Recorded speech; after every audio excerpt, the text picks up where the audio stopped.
Hola, ¿qué tal? Queridos suscriptores de Urban Horror, en esta ocasión traemos para ustedes un video sobre los 8 lugares más embrujados de Mérida, Yucatán. Esperamos que este video sea de su agrado.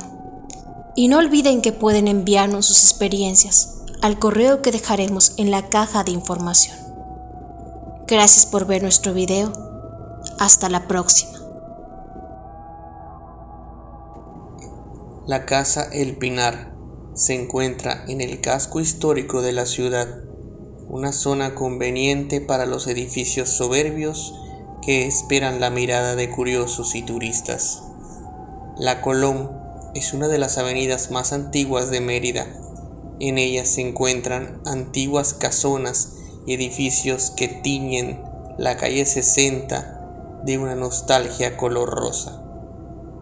Ahí, en la calle 60, a la altura de la Colón, se mantiene en esta desde aproximadamente 1915 la Casa El Pinar.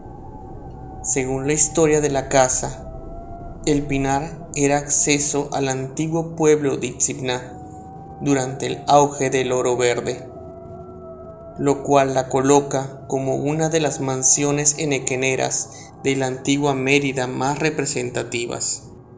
Cuenta la leyenda que en aquel palacio un joven matrimonio portugués vivió extraños acontecimientos que marcaron profundamente la esencia de la casona. Cuentan los ojos de la ciudad que para el año de 1985 comenzó la tragedia de la Casa El Pinar, cuando la mujer fue mordida por un murciélago, causándole rabia.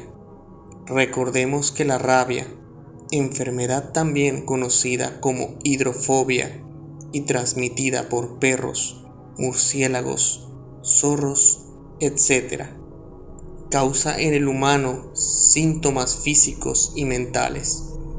La salivación, irritación y alucinaciones son las más icónicas de la hidrofobia. Para el año de 1985 ya existía vacuna contra la rabia. Sin embargo, el porcentaje de recuperación era bajo en comparación con los tratamientos actuales. El esposo, desesperado y tras agotar su esperanza en la ciencia, le confió a la Casa El Pinar la vida de su amada esposa.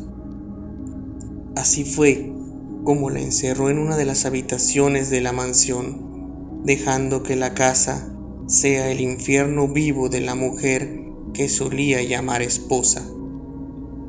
La muerte de la mujer fue un proceso largo que solo podrían contar las paredes que ya no están del palacio. Gritos de angustia se estrellaban en los oídos de los vecinos más cercanos. Era una época donde los rumores llegaban más rápido que la luz, y en poco tiempo toda la ciudad fue un testigo silencioso. La Casa Vales se encuentra en la avenida Paseo de Montejo, nombre que recibió por Agustín Bouchers, aunque él no la residió.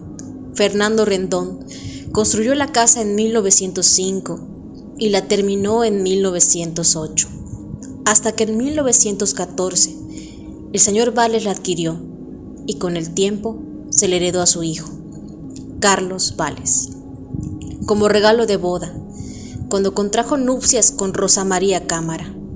La pareja recién casada se mudó a la mansión, procrearon 3 hijos. Sin embargo, 2 fallecieron en la niñez, Osvaldo y Carlos. El único que sobrevivió fue Miguel Ángel, quien llegó a la edad adulta. Se dice que doña Rosa quedó trastornada por la pérdida de uno de sus hijos en una etapa temprana. No quería que el cuerpo fuera enterrado en el mausoleo de la familia Vales, sino en los jardines, y que se construyera un santuario en su memoria. En aquellos entonces, se tenía la costumbre de enterrar a los hijos en los terrenos del predio, con previa autorización de las autoridades municipales. Todas las mañanas visitaba la tumba para rezar y colocar flores. Como todo ciclo de la vida, Carlos y Rosa fallecieron. El hijo sobreviviente nunca pudo conocer a sus hermanos, por obvias razones. En los años 90, la propiedad se vendió a una institución financiera, restaurándola en su totalidad. Las oficinas se conectan a la mansión mediante un atrio de cristal. Los jardines se volvieron en un estacionamiento para los empleados y clientes. Se edificaron otros edificios para las operaciones de la empresa bancaria, uno destinado para los guardias de seguridad y otro para los cajeros automáticos. Durante las labores constructivas, se descubrió la cripta y se les informó a los familiares de los difuntos esposos. Al dar aviso, los trámites se hicieron rápidamente para trasladar los restos al mausoleo de la familia. No se realizó ninguna ceremonia religiosa para pedir permiso del traslado. El no respetar la memoria del difunto probablemente desató una serie de sucesos en este lugar. Los trabajadores del banco afirman escuchar en las tardes y noches la voz de una mujer preguntando: ¿dónde está mi niño? ¿A dónde se han llevado a mi niño? Comentan que las apariciones son más frecuentes a finales de octubre y a principios de noviembre. Aseguran ver la silueta de una mujer en las ventanas del segundo piso. Las apariciones y sollozos son más intensos durante el Día de Muertos, tal vez por la sensibilidad ante la pena de una madre. Son más mujeres que hombres quienes reportan escuchar una voz suplicante y tenerse en la sensación de que una presencia los ve. Las empleadas que laboran hasta tarde han sentido que les tocan los hombros en el estacionamiento y cuando voltean a ver quién fue, no hay nadie. El caso de la Casa Zurita es uno de los sucesos que sacudió la ciudad de Mérida en su momento. La Ciudad Blanca es conocida por su alta seguridad y bajos crímenes, un lugar ideal para vivir en toda regla, pero como siempre, hay sus excepciones. El día 22 de agosto de 1999 sucedió un homicidio doble que logró inquietar a la población yucateca. Los medios de comunicación no dejaron de promoverlo durante esos días, pues era un caso terrible. Los nombres tanto de Elda Zuritas Corra de Ricalde, así como de su hija Cintia Sue Ricalde Zurita, estuvieron en boca de todos por semanas. Incluso hoy en día se sigue hablando de lo que sucedió. La señora Elda era una agiotista, por lo que gracias a esta actividad económica, los maleantes supieron que tendría guardada una gran cantidad de dinero en la casa. Por ello, terminaron por tomarla como blanco. Una noche decidieron entrar para sustraer todo lo de valor. A ella la tuvieron torturada por un buen rato, pero no habló. En eso llegó su hija de 35 años que venía acompañada de su novio. A ella también la asesinaron de manera brutal, intentando hacer lo mismo con el novio. Sin embargo, este último sobrevivió y fue quien terminó contando los trágicos sucesos del lugar.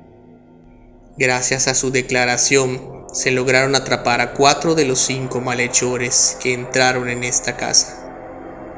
Las dueñas de la casa habían muerto, pero en realidad la historia de la Casa Zurita estaba lejos de terminar. Lo interesante de este sitio es que no solo existen reportes de una sola persona. Tras 2 décadas desde lo sucedido, los reportes de apariciones en la Casa Zurita no se han detenido. Gracias a ello, el lugar no ha sido ocupado por una familia que haya permanecido. En varias ocasiones durante los siguientes años se intentó dar en renta el inmueble, pero nadie se quedaba más tiempo. A la fecha, el inmueble se encuentra ocupado por una empresa que lo utiliza como bodega. Al parecer la casa puede tener utilidad sin gente que viva ahí mismo. Nadie pensaría mal de una construcción que funciona como centro de reuniones y actividades de la comunidad católica.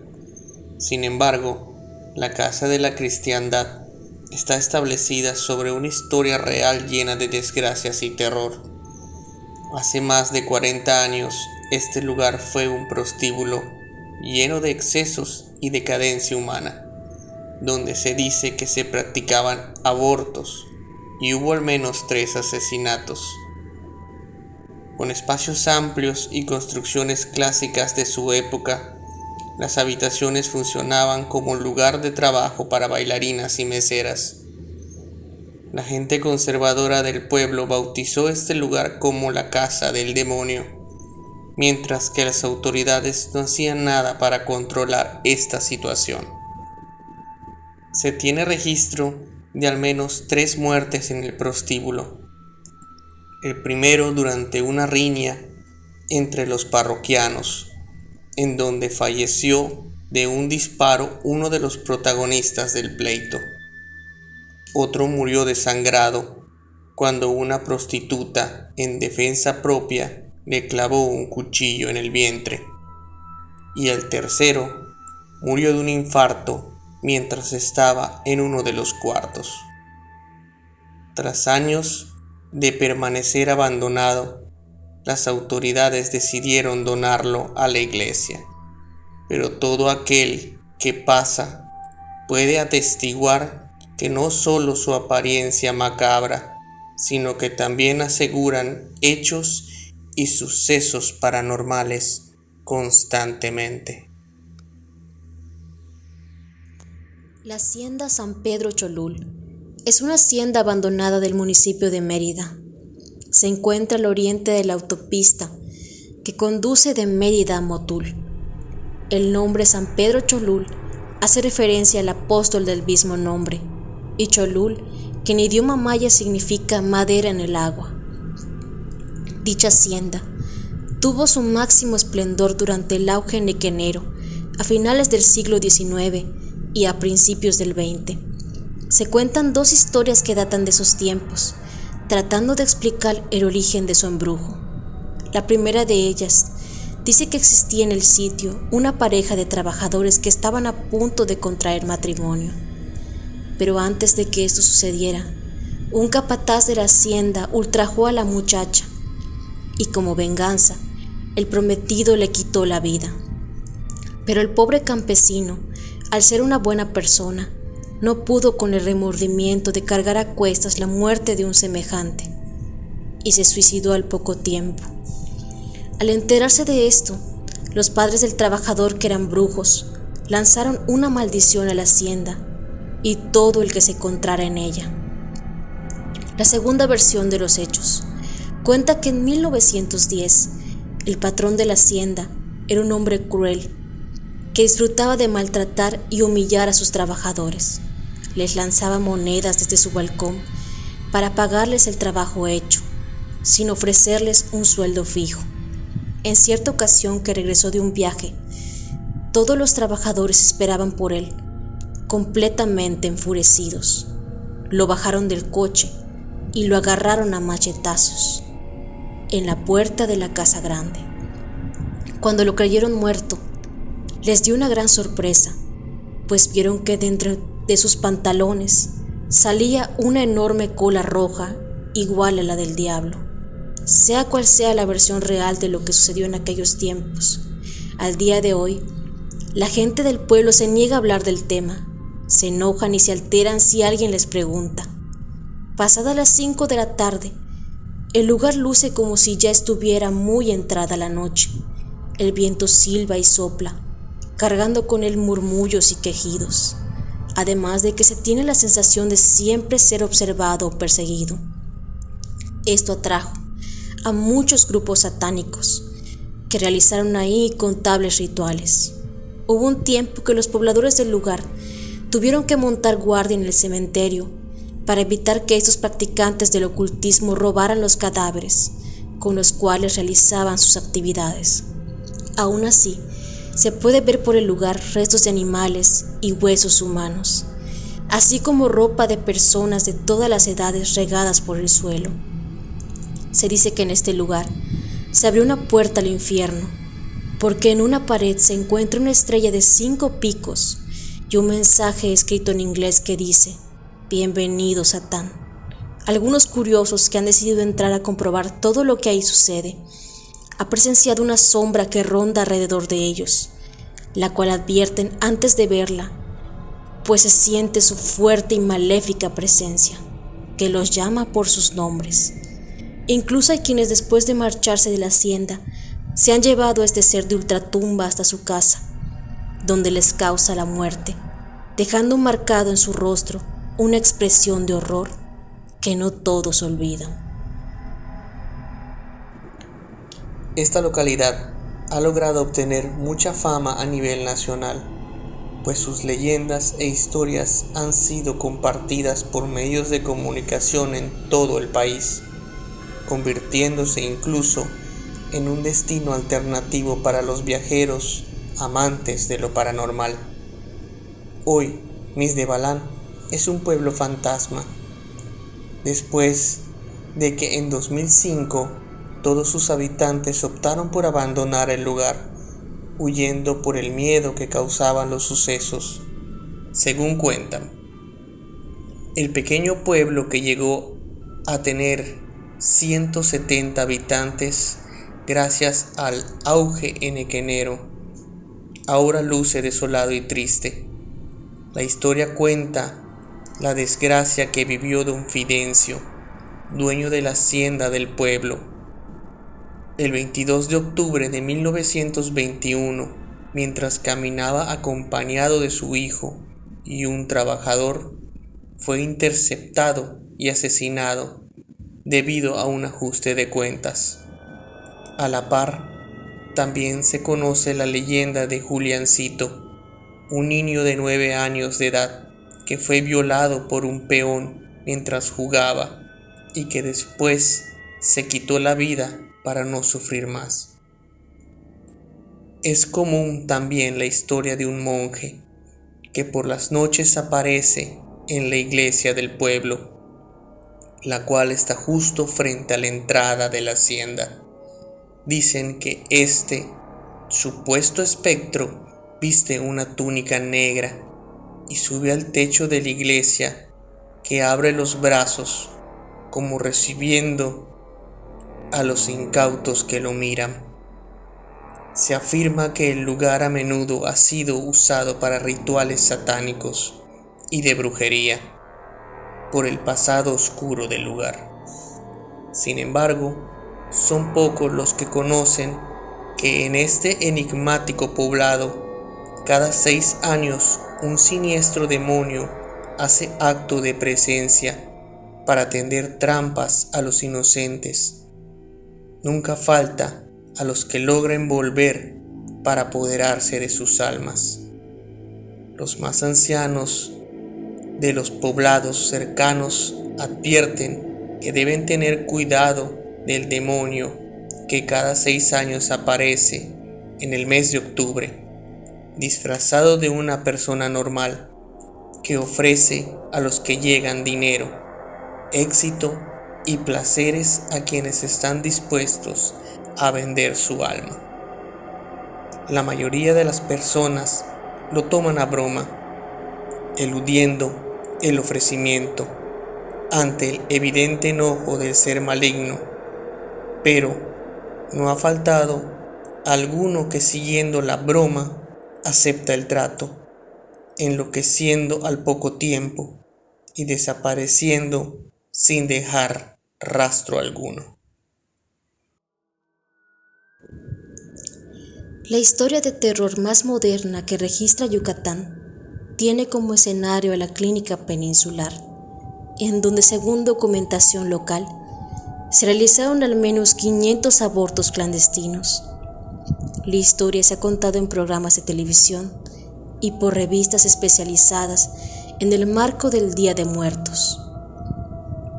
Según los vecinos y la policía de Mérida, en 2007 comenzaron a escuchar gritos de mujer y llantos de bebés en el sitio, que ahora solo tiene grafitis y algunos rótulos de lo que en un tiempo operó estancia, consultorio, entre otros servicios. El prestigio del nosocomio se acabó cuando trascendió de las acciones ilícitas Su dueño, el doctor Fernando Acosta, terminó atendiendo solo en el lugar, que en sus años de auge tenía 3 pisos de operación. Este sitio, ubicado en la colonia Sarmiento, entre calle 8 con 63B en Mérida, es visitado por especialistas y por jóvenes tratando de hallar una evidencia fantasmagórica. El hospital fue cerrado en 2009 ante las quejas legales que pesaban en su contra, pero operó al menos 3 décadas. Vecinos y policías de la zona cuentan que por las noches han escuchado llantos y lamentos, tanto de bebés como de mujeres, quienes fallecieron en dicho hospital. Algunos curiosos que han entrado al hospital reportan haber escuchado lamentos de almas atormentadas y que el lugar emana una vibra que produce escalofríos. Cuentan que en una ocasión un grupo de policías inspeccionaron el hospital, pues reportaron gritos. Cuando los policías entraron, escucharon aquellos supuestos gritos fantasmales y lamentos de mujeres. Las luces se apagaron y las puertas se cerraron, mientras las manifestaciones paranormales cada vez eran más fuertes. Los policías, entre el miedo y la desesperación, no pudieron encontrar solo la salida y tuvieron que entrar por ellos, después de que pidieran auxilio por radio. Una supuesta vidente igual acudió al hospital de Mérida y afirmó haber hecho contacto con 2 jovencitas que murieron cuando les practicaban un aborto. Ellas mencionaron que sus padres las obligaron a abortar. Ahora ellas añoran oraciones para poder encontrar el descanso. La vidente también dijo poder sentir a varios demonios que abundan en el ex hospital de Mérida. Según la vidente, ellos eran quienes incentivaban a los doctores a hacer los abortos sin remordimiento alguno. Mencionó que los doctores al morir regresarán al hospital donde serán almas sedientas de venganza. Testigos dicen ver a una enfermera que deambula por los pasillos y cuartos, pues aunque no hay enfermos a quienes cuidar, hay almas para consolar.